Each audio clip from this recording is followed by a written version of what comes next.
Okay, सो हम discuss कर रहे थे कि उसको कैसे अच्छा नहीं लगता स्कूल जाना, वो उसको अपने अलग अलग वे में वो कंपेयर कर रहा है खुद को। अभी कंपेयर करना स्टार्ट नहीं किया, अभी करेगा। क्या बोला है कि क्या एक ना एक मतलब जो ओल्ड होते हैं, एजेड होते हैं, उनकी क्रूएल आई देख के पूरे पूरे टाइम हमें स्पेंड करना है। फिर ये ड्रॉपिंग सीट वाला हमने देखा, and then spend many and anxious hours, मतलब बहुत सारे लोग एंशियस आवर्स स्पेंड करते हैं। Okay, nor in my book can I take delight, कोई ऐसे बुक भी इतनी मुझे इंटरेस्टिंग नहीं लगती। Nor sit in learnings bower, okay, मतलब कि ये जो लर्निंग्स बावर्स मीन्स क्या, स्कूल के स्कूल में बैठना भी मुझे कुछ लर्निंग पावर मतलब तुम जहाँ लर्न करते हो वो, लेकिन ये जगह किसकी बात चल रही है, स्कूल की, तो स्कूल। ओके, घर हो तो फिर घर का रूम, ट्यूशन हो तो ट्यूशन। मैंने बताया था कि बाहर जो है ना, हाँ, वो मेटाफोर है स्कूल का। क्या, हाँ करेक्ट, मतलब वही कि अगर स्कूल के रिस्पेक्ट में अभी है इसलिए, अगर बावर फिर तुम बोलो तो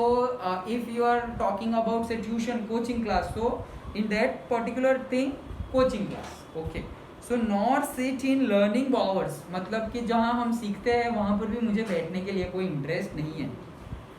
Gone through with the dreary shower, मतलब कि हमारे ऊपर एकदम ड्रेरी मतलब एकदम ही चीयरलेस, मतलब जिसमें कोई इंटरेस्ट नहीं है, कोई अंदर से एंथुजियाज्म नहीं है, वैसे ही सारी चीज़ें को हमारे ऊपर शॉवर किया जाता है। मतलब ये पढ़ो वो पढ़ो, ये पढ़ो वो पढ़ो, अरे ये सीखने में इंटरेस्ट हो तो बताओ, या फिर उस वो पर्टिकुलर थिंग का वे अलग कर दो, सिखाओ वही चीज़ लेकिन मेथड अलग कर दो। ओके, कि कोई इंटरेस्टिंग हो सके। तो ये हमने देखा सी stanza. Now next, how can the bird that is born for joy sit in a cage and sing, तो ऐसा कैसे हो सकता है कि बर्ड जो खुश रहने के लिए पैदा हुआ है उसको तुम केज में बंद कर दे रहे हो। ओके, मतलब वो बर्ड के साथ अपनी कंपैरिजन कर रहा है, जो हमने बिफोर यू रीड पार्ट में देखा कि बर्ड के साथ खुद को कंपेयर कर रहा है कि अभी उसका खेलने कूदने के दिन है, एंजॉय करने के दिन है,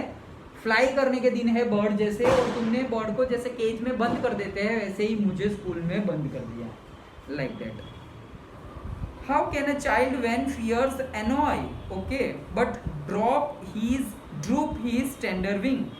मतलब कैसे एक बच्चा when fears annoy, जब उसको एक इरिटेशन हो रहा है, but droop his tender wing, मतलब जो डेलिकेट विंग है उसको कैसे वो ऐसे डाउन करके, ड्रूप मीन्स डाउनिंग, ऐसे ड्रूपिंग हमने देखा था ना कैसे करके, या ऐसे मतलब एंथुजियाज्म के बिना बैठे रहता है, तो कैसे एक बच्चा ऐसे अपनी पाखे को फैलाए बिना अपने जो डेलिकेट विंग्स है, मतलब के लेग्स इन आवर टर्म्स, या बैठे ही रहे ऐसे।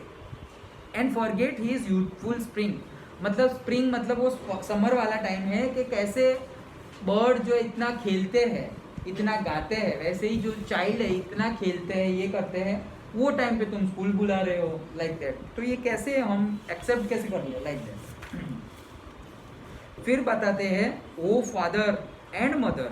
इफ बर्ड्स आर निप्ड, देखो यहाँ पे ग्लॉसरी में दिया हुआ है, nipped means what, to nip something in the bird is to stop और destroy it at an early stage of its development, मतलब वही मोड़ देना या क्रश कर देना, कि जो बर्ड है वो बर्ड ही ग्लो करके ब्लूजन करेगा। Okay, with the passage of time, थोड़े टाइम के बाद ऐसे होगा। ओके, ऐसा नहीं कि आज बर्ड आया और डायरेक्टली फ्लावर आ गया, सपोज आज शाम को बर्ड आया तो कल सुबह फ्लावर आएगा, लाइक दैट, या उससे भी देर लगेगी। तो वैसे ही जो बर्ड को ही तुम स्ट्रिप कर दोगे या निप्ड कर दोगे तो फिर उसमें से फ्लावर कैसे आएगा। ओके, तो वही चीज़ बताई गई है, वो अपने आप को बर्ड के साथ कंपेयर कर रहा है। एंड ब्लूजम ब्लोन अवे, कि अगर तुमने बर्ड को ही क्रश कर दिया, निप्ड कर दिया, तो फ्लावर कैसे आएगा, ब्लूजम कैसे होगा। वैसे ही तुमने चाइल्ड को, जो चाइल्ड के अंदर बहुत ज़्यादा एंथुजियाज्म होता है, बहुत ही ज़्यादा, मतलब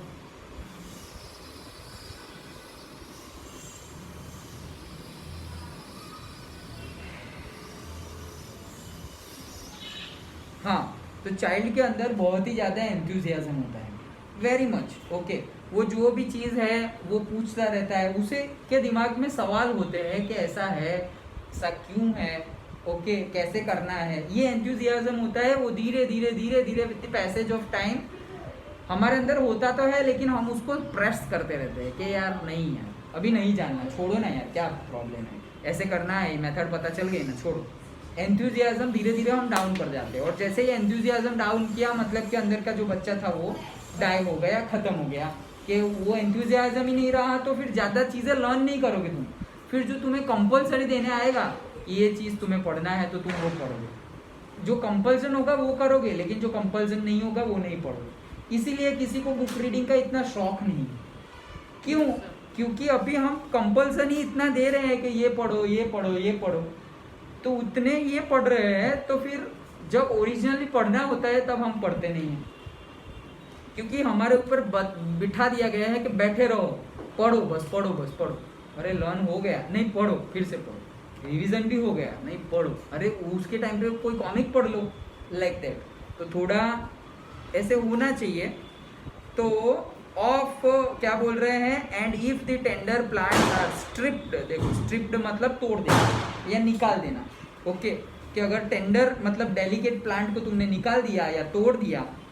of their joy in this springing day, मतलब जो स्प्रिंगिंग डे था, जो समर का जो डे था जिसमें बहुत ज़्यादा जॉय था, वो डे में अगर तुमने ऐसा कर दिया, by sorrow and cares डिस्मे, okay मतलब कि वो एकदम सॉरोफुल है और एकदम ही अपसेट वाला ये एक्शन हो जाएगा, ये एक्ट हो जाएगा अगर तुमने ये बर्ड जो अपनी तरफ से पूरा खिला भी नहीं है और तुमने ऐसा मोड़ दिया तो। हाँ सर, आया समझ में? And how shell the summer arise in joy और द समर फ्रूट्स अपीयर, तो बोले अगर तुम ऐसे चाइल्ड ऐसे समर के साथ कंपेयर कर रहे हैं कि समर में अगर तुमने ऐसा किया तो समर में जॉय कहाँ से आएगा, और तुमने जो फ्लावर बर्ड है उसको ही तोड़ दिया तो फ्रूट कहाँ से आएंगे, फ्रूट के पहले फ्लावर आता है, फ्लावर के पहले फ्लावर बर्ड आता है। तुमने बर्ड को ही तोड़ दिया तो फ्लावर ही नहीं आएगा, और फ्लावर भी नहीं आएगा तो फ्रूट भी नहीं आएगा। तो समर कैसे रहेगा, समर में जो फ्रूट मिलने चाहिए, मैंगो, वाटरमेलन, ओके वो सब होगा कैसे, like that. So William Blake यही बताना चाह रहे हैं कि अभी हम ये पोएम में से क्या सीखें, ये पोएम में से हम एक्चुअली सीखते क्या है। इट्स नॉट दैट कि वो पढ़ने का मना बोल रहे हैं, ओके कि मत पढ़ो, पढ़ना नहीं चाहिए, ऐसा नहीं बोल रहे, but he is giving you और us okay the information that how it should be balanced,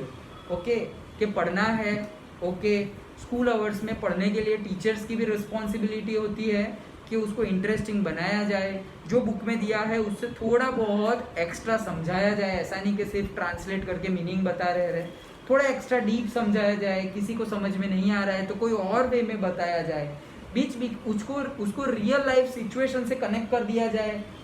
फिर चाहे वो फिक्शियस हो या नॉन फिक्शियस हो, लेकिन रियल लाइफ से किसी से भी मूवी गाने ये वो किसी से भी कनेक्ट करके पकड़ ले कि स्टूडेंट्स अच्छे से समझ पाए। तो ये टीचर को करना पड़ता है, ओके स्कूल में जो मैनेजमेंट है उसको स्टैंड लेना पड़ता है कि सिर्फ पढ़ाई ना हो,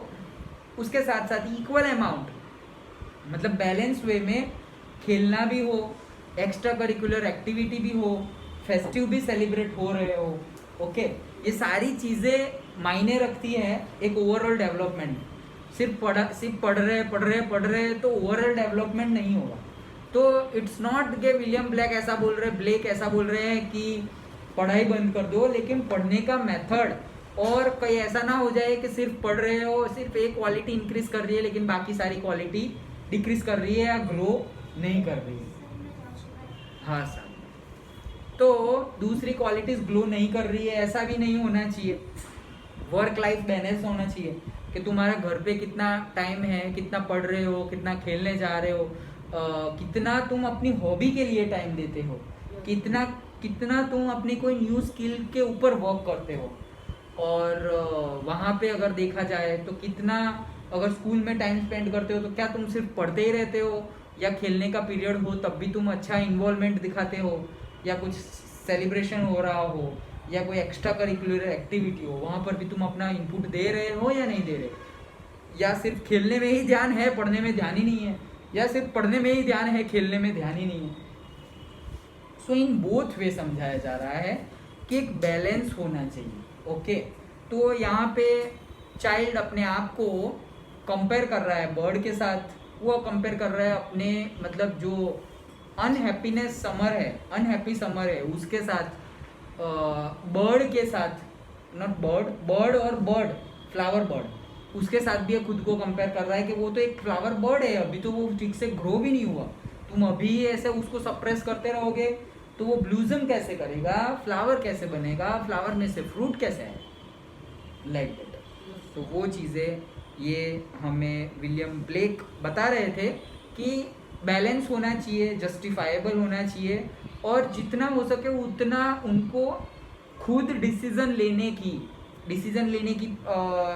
पावर दे देनी चाहिए, परमिशन दे देनी चाहिए मीन्स, और उनको खुद सब कुछ प्रॉब्लम आएंगी तो प्रॉब्लम सॉल्व करने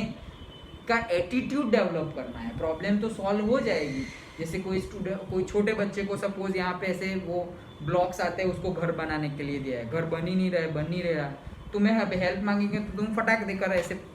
घर बना दोगे। कोई पजल है तो पजल ऐसे बिखरा पड़ा है, वो उससे हो ही नहीं रहा है, और तुम आओगे कि तुमसे हेल्प लिया और तुम डायरेक्टली ऐसे कर दोगे। लेकिन ये डायरेक्टली ऐसे करना, we know that someone is knowing better, okay, कि सबको उतना टफ नहीं लग रहा है, लेकिन उसके लिए वो टफ है, तो तुमने क्या दिमाग दौड़ाया वो उसको बताना है, कैसे करना है, ये लगाओ तो आंसर आ जाएगा, वो तो ठीक है, ये लगाओ तो आंसर आ जाएगा, लेकिन आपने क्या सोचा कि यही क्यों लगाना है, कुछ और क्यों नहीं लगाना है, वो चीज़ सिखानी है। ओके, तो वो चीज़ एक लेवल पे सिखाई जा सकती है, थोड़ा थोड़ा सिखाया जा सकता है। सपोज मैं तुम्हें 10 न्यूमेरिकल्स कर रहा हूँ तो मैं एक न्यूमेरिकल में ऐसा सिखा सकता हूँ, 2 न्यूमेरिकल में सिखा सकता हूँ, बाकी के 8 में तुम्हें खुद सोचना पड़ेगा। लेकिन हर चीज़ अगर हम ऐसे करें तो तुम्हारी ये थिंकिंग एबिलिटी, जो प्रॉब्लम सॉल्विंग एटीट्यूड है, वो बढ़ता जाएगा, और वही एक अच्छा ग्रोथ हो। Okay, so that we have learn from this chapter the school boy. Okay, understood. So with this we have completed the poem